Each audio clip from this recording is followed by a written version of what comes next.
माझ्यासारख्या तरुणींचं रील्स बघण्याचं प्रमाण वाढलेलं आहे. तर ते कमी कसं करता येईल? रील्स बघतोय आपण खूप जास्त, हे आपल्या लक्षात येतं आणि तरी सुद्धा आपल्याच्याने ते बंद होत नाही.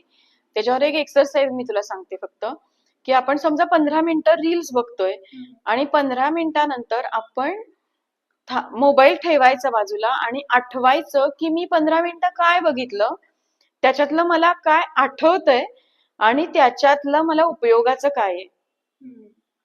एवढे 2 प्रश्न स्वतःला विचारायचे.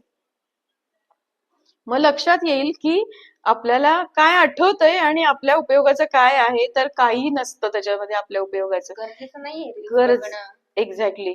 त्यामुळे गरजेचं नाहीये, पण जर आपल्या अभ्यासातलं काही असेल, आपल्या कामातलं काही असेल, ज्याच्यातनं आपल्याला माहिती मिळणार आहे एखादी, किंवा आपल्या पर्सनॅलिटी डेव्हलपमेंटसाठी काहीतरी उपयोगाचं आहे, असं जर काही असेल तर ते बघायला हरकत नसते. पण ते बघण्यासाठी आपल्याला खूप काही कचरा बघावा लागतो. त्यामुळे तेवढा एक्सरसाइज केला ना की मला काय आठवतंय आणि माझ्या काय उपयोगाचं आहे, एवढे 2 प्रश्न फक्त विचारायचे स्वतःला, तेवढं पुरेसे. त्याच्याने आपल्यातला अवेअरनेस वाढेल आणि आपली सवय कमी होईल.